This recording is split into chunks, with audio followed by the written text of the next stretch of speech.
اے پروردگار، تو اس روز جس کے آنے میں کچھ بھی شک نہیں سب لوگوں کو اپنے حضور میں جمع کر لے گا، بے شک اللہ خلاف وعدہ نہیں کرتا۔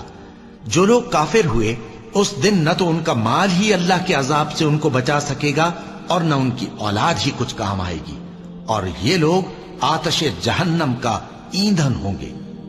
ان کا حال بھی فرعونیوں اور ان سے پہلے لوگوں کا سا ہوگا جنہوں نے ہماری آیتوں کی تکذیب کی تھی، تو اللہ نے ان کو ان کے گناہوں کے سبب عذاب میں پکڑ لیا تھا،